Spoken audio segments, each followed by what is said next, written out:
지금부터는 농장 이곳저곳을 돌아다니면서 재배사 안에 있는 영지버섯을 보여드리겠습니다.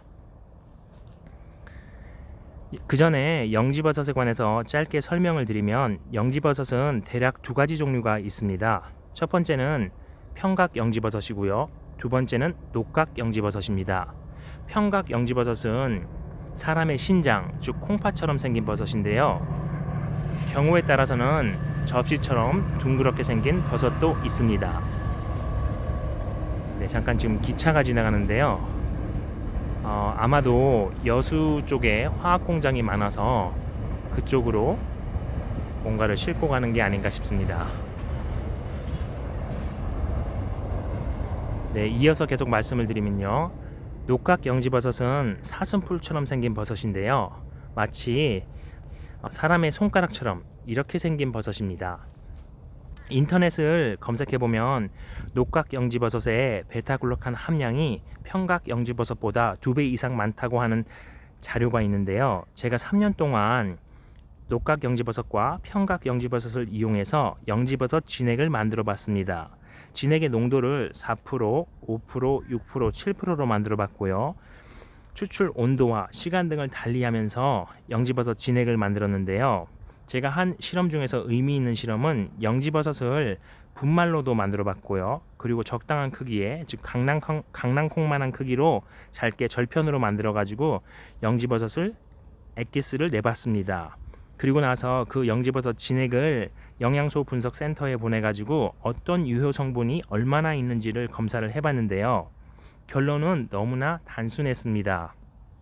가장 좋은 영지버섯을 사서, 그리고 영지버섯을 분말로 내서 적당한 압력을 넣어가지고 압력을 걸어서 영지버섯을 추출하는 게 가장 좋다는 결론을 얻었습니다. 너무나 당연한 사실인데요. 이 간단한 사실을 알기 위해서 수차례 영양소 분석을 했습니다. 그래서 제가 드리고 싶은 말씀은, 녹각 영지버섯의 베타글루칸 함량이 2배 이상 많다는 사실은 꼭 맞는 얘기가 아닙니다. 그럴 수밖에 없는 게, 예를 들면 우리가 여름철에 수박을 사 먹으면은 어느 해에 생산된 수박은 맛이 없습니다. 예를 들어 날씨가 매우 덥다든지 폭염이 온다든지, 아니면 반대로 냉해가 온다든지 비가 많이 온 계절에 생산한 수박은 맛이 없듯이, 버섯도 그 해의 날씨, 즉 기후에 따라 달라지고요. 그리고 어떤 환경에서 또 어떻게 재배하느냐에 따라서 버섯의 품질은 달라질 수밖에 없습니다. 제가 아는 국립대학교 약학대 교수님 말씀에 의하면요. 네, 기차가 지나가고 나서 다시 설명드리겠습니다. 버섯을 하루 더 키운 것과 하루 덜 키운 것을 비교를 해보면은 그 안에 있는 유효 성분의 물질의 차이가 아주 크게 난다고 합니다. 많은 것은 몇 배가 차이가 난다고 하는데요. 그것도 그럴 수밖에 없는 게, 수박을 하루 더 햇볕을 보면서 키운 것과 하루 덜 키운 것은 다를 수밖에 없을 것입니다. 그래서 저는 3년 동안 영지버섯 진액을 만들어보고 얻은 결과가, 가장 품질이 좋은 버섯을 갈아서 압력을 걸어서 진액을 만드는 것이 맛과 향, 그리고 각종 유효 성분이 가장 많이 들어있다, 이것을 확인했기 때문에 평각 영지버섯을 이용해서 처음으로 제품 출시를 했습니다. 그리고 저는 아까도 말씀드렸지만은 야생버섯에 미쳐서 다니던 직장을 관두고 한 3년간 산에서 살았는데요. 지금 앞에 보시면은 이렇게 산이 있지 않습니까요? 예전에는 그냥 산으로 생각했는데, 버섯에 한참 미쳐 있을 때는 저 산에는 어떤 야생버섯이 있을까, 온통 그 생각밖에 없었습니다. 그러니까 저는 산에서, 이제 야산에서 버섯을 접했기 때문에 야생버섯이 자라는 환경과 가장 비슷하게 키우는 버섯이 가장 좋다고 생각합니다. 그래서 그 평각 영지버섯은 버섯을 키울 때 거의 대부분 톱밥으로 재배를 합니다. 톱밥과 또 밀기울, 즉 밀껍데기죠. 그리고 쌀껍데기 등을 넣고요. 거기다가 탄산칼슘, 석회를 넣는데, 야생버섯은 오직 나무와 물, 그리고 종균, 그리고 적당한 환경 외에는 아무것도 없습니다. 그래서 저는 가급적이면은 원목에서 키운, 통나무에서 키운 버섯이 구할 수 있다면 그것을 드시라는 말씀을 드립니다. 네, 이 정도 말씀을 드리고, 제가 지금 날씨가 너무 더워서 지금 나무 쪽에 살짝 들어와 있습니다. 이것을 햇볕에 놓고 찍으니까 카메라가 너무 뜨거워가지고 카메라가 꺼졌는데요. 이제 농장을 이제 돌아다녀 보겠습니다.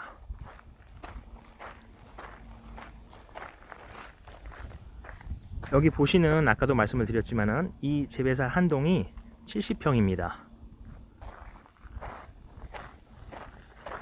저 앞에 보이는 이 하우스들은 올해 한 2, 3개월 전에 새로 만든 것이고요. 2개월도 아니고 한 1개월 됐네요. 새로 만든 재배사입니다. 이쪽은 지금 들어갈 수가 없을 것 같은데 한번 살짝 밑을 열어서 안을 보겠습니다. 저쪽은 너무 닫혀 있는 것 같고요. 이쪽에 밑에 살짝 열려 있는데 한번 보겠습니다. 이렇게 보는 게 맞겠네요. 네, 지금 이곳은 거의 신생아실이라고 보면 될 것 같습니다.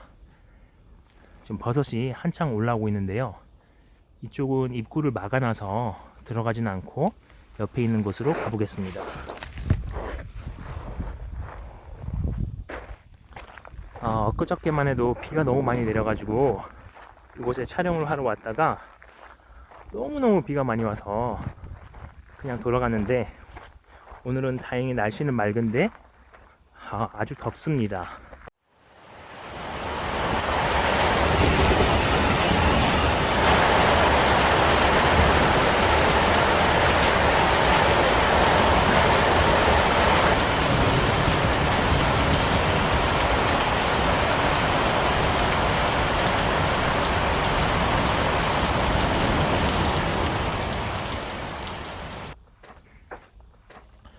먼저 이곳에 들어가 보겠습니다.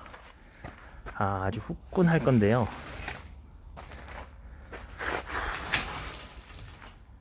네, 이곳은 아까 보여드렸던 곳보다 조금 버섯이 많이 자라 있는데요. 이것도 거의 신생아 정도 되는 버섯들입니다. 그래서 조금 커 있죠. 지금 이 버섯에서 이산화탄소가 나오고 또 이 땅에서도 가스가 올라오기 때문에 지금 이곳이 매우 후덥지근하고 조금 강한 가스 냄새가 납니다. 네.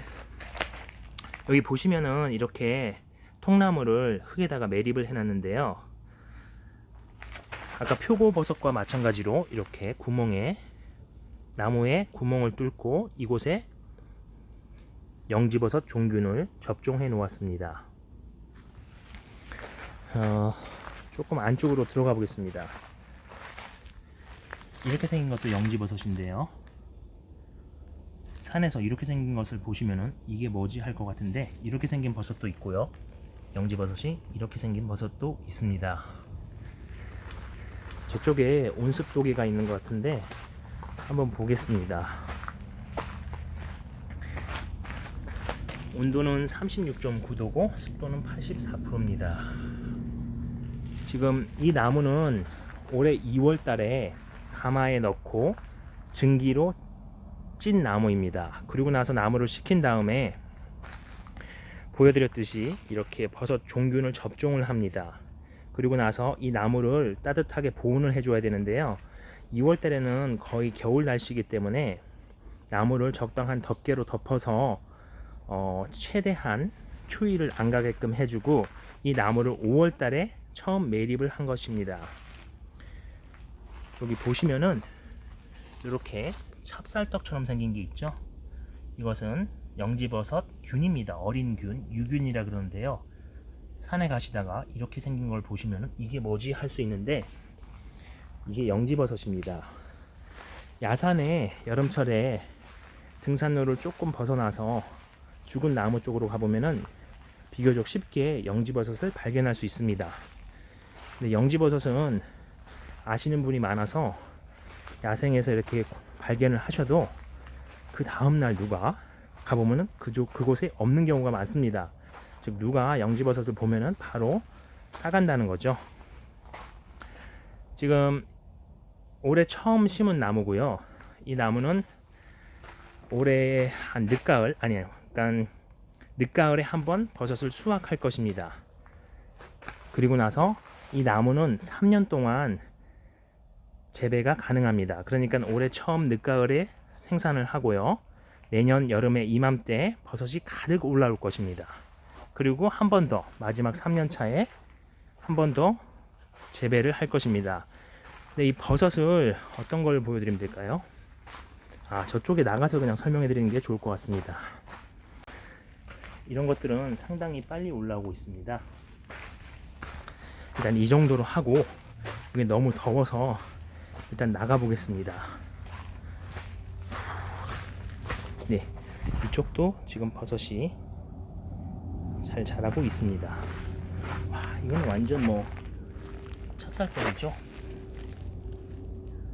말랑말랑 할 겁니다, 만지면. 근데 이렇게 나무를 하나하나씩 베고 땅에 묻는 일이 보통 힘든 게 아니기 때문에 이 재배사 안에 들어왔을 때는 조심조심 하고 있습니다. 어쨌든 이곳은 거의 뭐 신생아실이라 보시면 될 것 같습니다. 그 다음에 조금 버섯이 자라있는 곳으로 가보겠습니다. 밖에만 나와도 훨씬 시원한데요. 네, 저기 보이는 하우스로 걸어가 보겠습니다.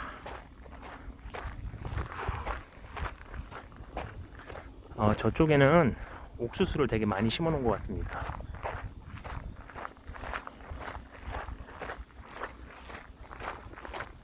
지금 이제 들어가는 곳은요, 올해 나무를 심은 곳인데 버섯이 굉장히 많이 자라 있는 곳입니다. 방금 처음 보여드렸던 곳은 거의 신생아실이면은, 이쪽은 초등학교부터 한 고등학생 정도 되는 사람으로 따지면 그렇게 자라 있습니다. 네, 한번 들어가 보겠습니다. 이쪽은 한 2시간 전에 환기를 시켜서 아까처럼 덥지는 않습니다. 네, 보시면은 버섯이 상당히 잘 자라 있죠. 이곳도 올해 나무를 처음 심은 곳이고요. 빨리 나무를 심어서 이곳이 2년 차인 것 같습니다. 보니까 버섯이 너무 잘 자라 있죠. 그러니까 방금 보여드렸던 게 신생아실이면 이쪽은 초등학교에서 한 고등학교 정도 되는 아주 파릇파릇 자라나는 영지버섯입니다. 이 버섯이 지금은 상당히 큰데요.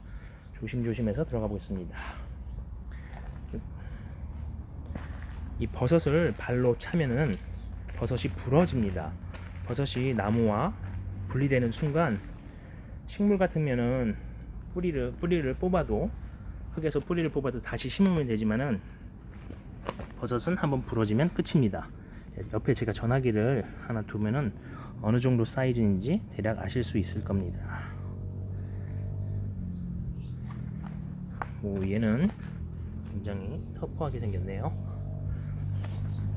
조심조심해서 한번 안쪽으로 들어가 보겠습니다. 아까 보시다시피 느낌이 다른데, 얘네들은 중학교, 고등학교 뭐 이 정도 된다고 할까요? 사람으로 따지면은 상당히 빨리 자라고 있는 모습입니다. 네, 얼마나 정성을 들여야, 또 노력을 해야 이렇게 버섯을 키울 수 있을까요? 이 농장장님은 1984년부터 영지버섯을 재배하셨다고 합니다. 그러니까 아마 전북에서는 최초가 아닐까 싶은데요. 이 농장장님은 오직 버섯은 원목으로 키워야 된다는 철학을 갖고 계시기 때문에 톱밥 재배는 전혀 하지 않고 있습니다. 와, 요 버섯을, 요것도 상당히 큰데 요 밑에 면을 한번 보여드리겠습니다. 제가 영지버섯을 고를 때 가장 중요하게 여기는 부분인데요. 아마 시장에 가셔도 이렇게 영지버섯의 갓 밑면이 샛노란 버섯을 보신 적이 없을 겁니다. 이 밑면이 샛노란 것은 이곳에 버섯 이제 포자가 생기기 때문인데요. 그러니까 버섯이 적당히 크고 나서 버섯을 빨리 수확을 해야 되는데, 시기를 놓치면은 이 포자가 전부 다 바람에 날려갑니다. 그러니까 버섯의 포자가 빠지면은 샛노란 그 뒷면이 샛노랗지가 않습니다. 그래서 이 농장의 특징은 뭐 다른 곳도 그렇겠지만은 버섯의 뒷면이 샛노랄 때 적당한 시기에 모두 버섯을 수확을 합니다. 네, 아까 말씀드렸는데 이걸 한번 볼까요? 이렇게 생긴 거는 뭐 조금 둥그렇게 접시처럼 생긴 거고요. 요 옆에 있는 것은 사람의 콩팥처럼 생긴 버섯이죠. 그리고 얘는 쌍둥이 버섯이네요. 네, 조심조심해서 나가 보겠습니다. 지난번에 한번 촬영하다가 살짝 버섯하고 부딪혔는데 버섯이 부러져 버렸습니다. 이 버섯 한 개 한 개도 너무 소중한 거기 때문에, 이분들의 피와 땀이기 때문에 조심하고 또 조심했는데 실수를 했습니다. 자, 요거를 한번 보여드리면요, 여기 버섯 보시면은 버섯 종균을 심어놓은 요 자리에 이렇게 버섯이 자라 있습니다. 그리고 아직 이 뒤에 있는 원목은 버섯이 올라오지 않고 있습니다. 네, 일단은 조금 밖으로 나가 보겠습니다.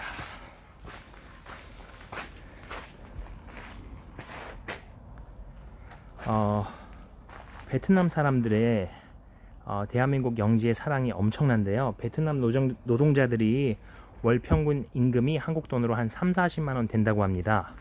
지금은 코로나가 와서 어떨지는 모르겠는데 그분들의 소득의 3분의 1을 대한민국 영지나 인삼을 사 먹는 데 쓴다고 합니다. 예를 들어서 우리나라 월급쟁이가 월 300만 원을 벌면은 한 100만 원 정도는 건강식품에 쓴다는 얘기죠. 근데 그분들은 이렇게 대한민국 영지를 어마어마하게 좋아하는데, 안타깝게도 우리나라 영지는 국내 소비자에게 조금 외면을 받고 있거나 아니면 잘 홍보가 안 돼서 그런지 쓴맛 때문에 소비자들이 기피하고 있습니다. 너무나 안타까운 사실인데요. 버섯 박사님들에 의하면은 대한민국에서 나는 영지버섯의 품질이 세계에서 가장 좋다고 봐도 과언이 아니라고 합니다. 전북하고 이 경북 지역 그 두 군데에서만 버섯을 가장 많이, 이 영지버섯을 가장 많이 생산하는데요. 전북이 거의 영지버섯 생산량이 압도적으로 많습니다. 물론 제가 드리는 말씀은 이 평각 영지버섯입니다. 네, 이 정도로 하고 일단 나가 보겠습니다.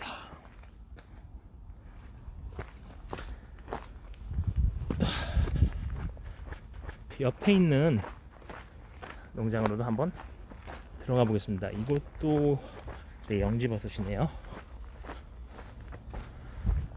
이쪽은 딱 들어오는 느낌에 조금 알이 작습니다. 꼭 그렇지도 않네요. 조금 작네요. 큰 것도 있지만은 이쪽은, 저쪽은 약간 중고등학교면은 여긴 초중인 것 같습니다. 자, 이렇게 말씀드리는 게 그냥 일반적으로 버섯을 보시면은 이 차이를 잘 모르실 수가 있는데, 나중에 다른 이제 하우스 안으로 들어가 보면 무슨 말인지 아시게 될 겁니다. 이런 버섯들은 굉장히 좋죠. 간혹 이렇게 갈색 구름버섯이 올라오는 경우가 있습니다. 이런 거는 조금 떼주는 게 좋은데, 왜냐면은 얘네들이 영지버섯이 먹을 영양분을 먹어버리니까요. 근데 이 검은색인가요? 갈색인데, 하여튼 이 구름버섯도 이런 분들한테 정말 좋은 버섯이라고 알려져 있습니다. 이 구름버섯은 이제 야산에 가면 되게 많은데요. 저는 누가 구름버섯을 재배해 주시면은 구름버섯 진액도 만들어 팔고 싶습니다. 정말 좋은 버섯입니다. 네, 오늘 농장에 와서 하나 도움을 드리고 갑니다. 네, 이쪽도 이렇게 큰 버섯이 있고요.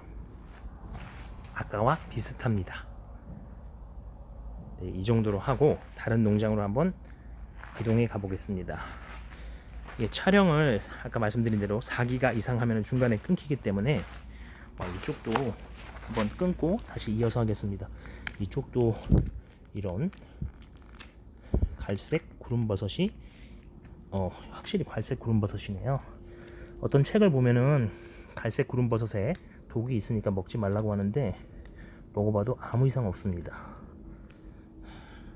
그리고 적당히 독이 있는 것도 약이기 때문에, 물론 인간이 어떤 게 독이고 어떤 게 약인지는 인간의 지력으로는 알 수가 없습니다. 제가 흔히 하는 말 중에 하나가 토마토에 약 2만 가지 이상의 유효 성분이 있을 걸로 추정한다고 합니다. 코넬 대학교 생화학과 박사팀에 의한 주장인데요. 그러니까 인간이 미지의 세상에 대해서는 어떤 물질이 있는지조차 모른다는 것입니다. 그렇기 때문에 먹어보고, 그리고 또 먹어본 경험자가 있고, 또 구름버섯 같은 경우는 일본에서 이게 항암제로도 개발한 버섯이기 때문에 그런 책이 있지만은, 제가 갈색 구름버섯, 검은색 구름버섯을 다 먹어본 결과 아무 이상이 없습니다. 요거 하나만 보여드리고 나가겠습니다. 굉장히 노랗죠? 뒤도 카메라를 살짝 들어보면은, 저는 영지버섯을 고를 때 가장 중요시하는 게 원목 재배냐, 두 번째 영지버섯의 뒷면이 샛노랗냐, 이거를 따집니다. 여기 보시면은 얘네들은 조금 색깔이 다릅니다. 그죠? 이게 좀 영지버섯이 조금 이렇게 젖어 있으면 약간 붉은색을 많이 띠고요. 얘네들은 조금 어쨌든 색깔이 다릅니다. 네, 어쨌든 이 정도 하고 여기서 영상을 촬영을 중단하고 또 이어서 계속 해보겠습니다.